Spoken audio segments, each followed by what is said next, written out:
questions. Yeah, very interesting game tonight. Almost a tale of two halves in a lot of ways. And obviously, as you go through this stuff, you start to have recency bias where you play so well against Montana. It almost seems easy, and you know how good those guys are. And next thing you know, you're up 30 with 4 minutes to go, and everything went right. We played to a great level. But then you start the game here. We were either up 10-2 or 12. We're just rolling. Sometimes that might be the worst thing for you because it just seems too dang easy, right? And I thought after that run, I thought the first half was still good. I felt great about the first half. I thought we really guarded at 26 points. They didn't shoot it well. The plan was executed the right way for the most part. We had a couple mistakes that were crucial. But for the most part, they get really dangerous when they get around the rim. And they had the big guy mine up, but then they got, and we did a really good job on Terry Miller.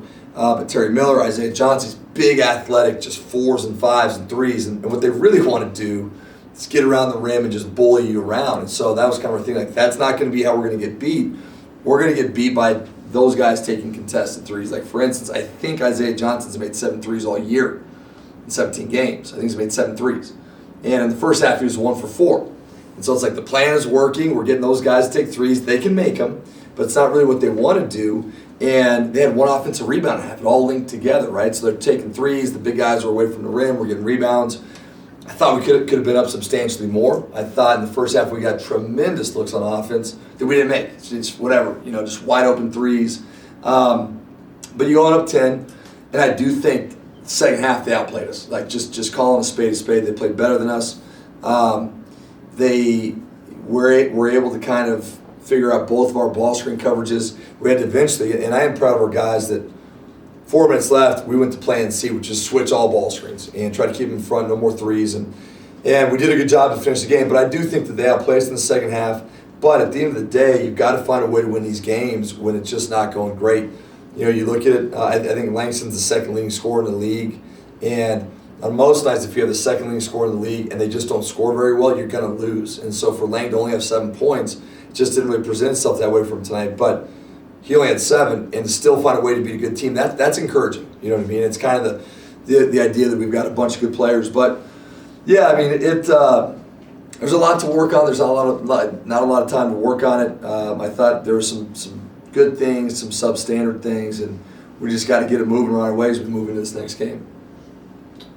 Steve, is this one of those games that Zach was referring to when he talked to you guys after, what was it, Idaho State? Yeah. And said, look, they're all gonna be like this. Yep. This was tough. It was very tough. This was a tough game. It's a real game. It was a real game. Real game. Yep. It absolutely was. Is this is this what he was referring to? Mm-hmm. Or at least what you Yeah. Took?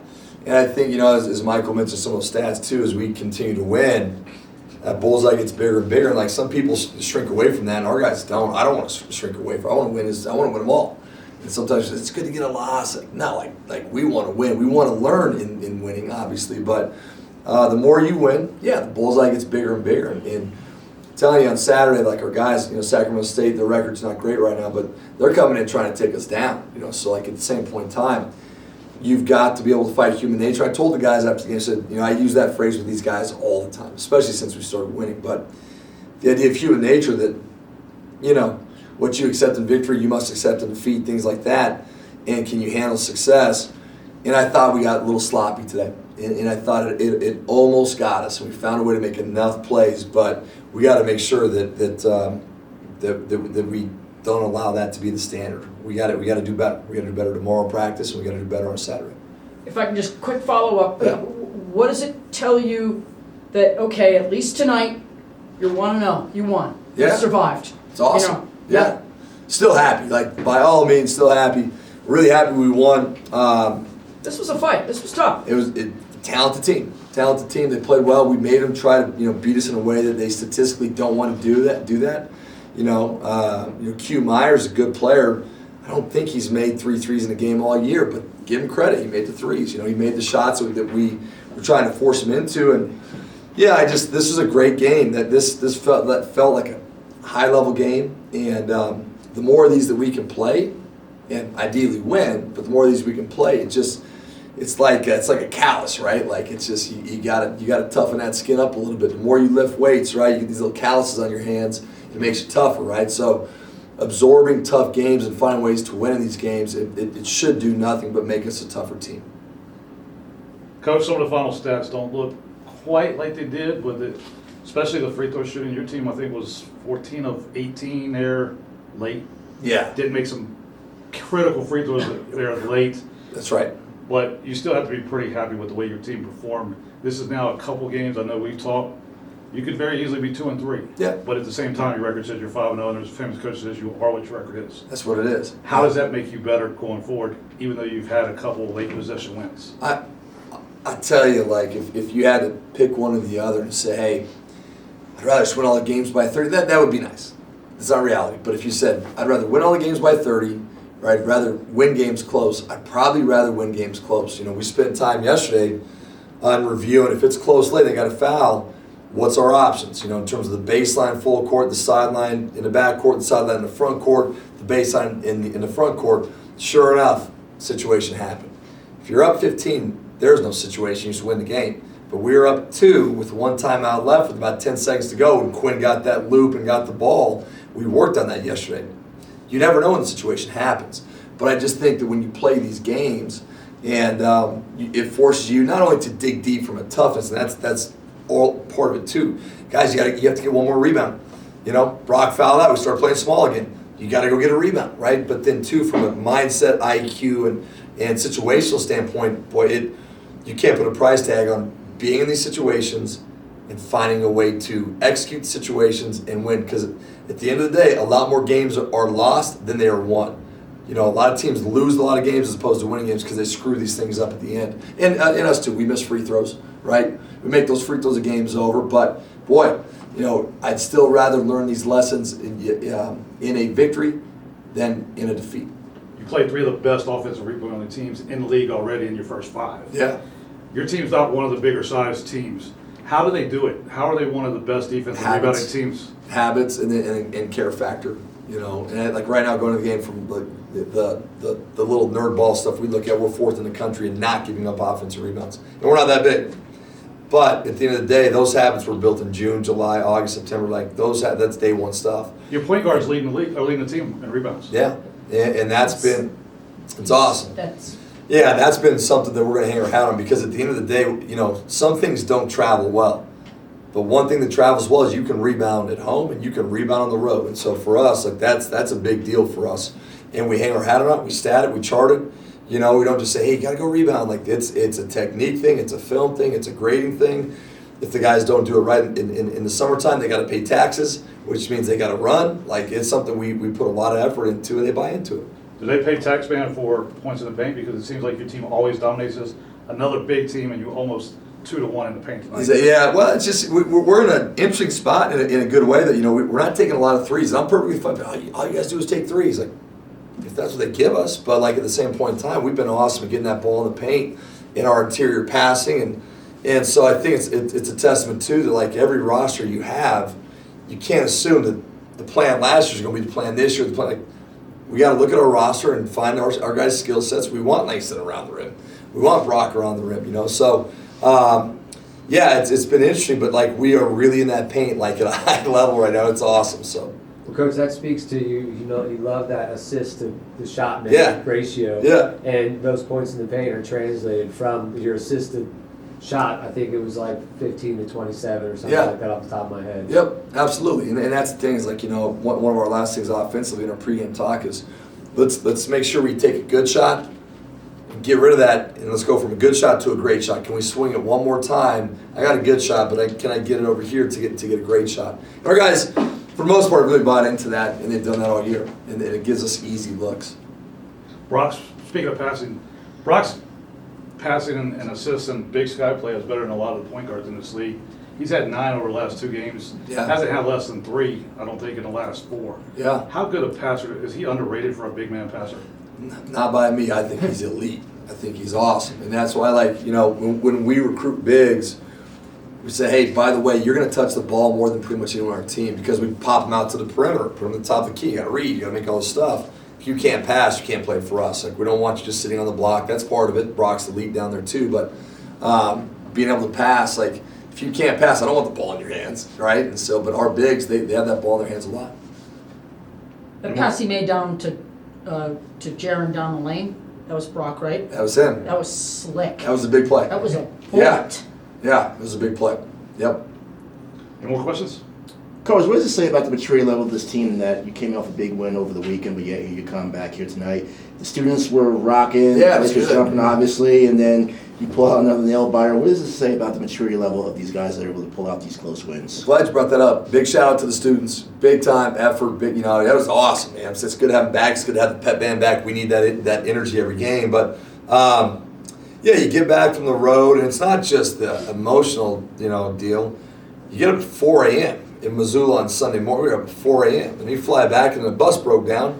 We had someone on the bus in this room, and the bus broke down, in a place called Hudson, Colorado. So we're all rushing back to get to the Broncos game, and I got my daughter's volleyball game. But guess what? The bus doesn't work. The radiator blew up. So now you're sitting there for an hour and a half. So like the accumulation, it gets tiring. And I thought our guys' detail, obviously they're excited, but I think their detail all week was really good. So when we came out, we're playing well. I'm like, yeah, this is what we are. And then it just kind of got a little bit, wonky. But their maturity's great. Going back to your question, yeah, like, they get it. I'm in there. Someone's there, like, videoing stuff like we're going to go jump around after this win. I'm like, hey, man, like, you can video this, but it's, like, not a lot of positive stuff. Like, so don't be throwing this on social. And it's not like we're negative, but it's like, look, we didn't play that good tonight. And we have to look ourselves in the mirror. And I told us that I coached a bad game. I run all this offensive stuff, and Dorian Green's my offensive coordinator. About 8 minutes left, said, D, I'm running out of ideas, man. I'm running out of, and he's kind of my right-hand man on that, and Coach Reed does the defense, and Club does the situational stuff, and we all have our own roles. But, I'm up there with this bad boy right here, and I got a plan, but the plan just, it was choppy in the second half. It just wasn't working. So it's not just the players. I didn't coach very well tonight. And I told them that. I said, like, I got to do better. We all have to do better because we know what we can be. We saw what we were at Montana. We saw what we were against South Dakota State. We saw what we were against Weber State. And that's not what it was tonight. And credit to Portland State for getting it to that. And that three-point shooting in the second half, they shot 4 of 8 from beyond the arc, 50%. That's what kept it in the game, really. Yeah. That perimeter shooting. For sure. And a lot of it was built into what we wanted to do. We wanted to get those guys. Again, a guy like Johnson, who's a good player, I would say 5 out of every 6 of his shots in the year are 2s. 8 of his 11 shots tonight were 3s. That was the plan. However, he hit 3 big-time 3s late in the game. Credit to him for saying, okay, I can do this too. We tried to expose his lack of shooting, and he stepped up. So the guys were doing what we told them to do, and that's why we had to keep changing the plan, go into the switch mode and this and that. But, yeah, they played a good game. That's a good team. That's a really good team, Portland State.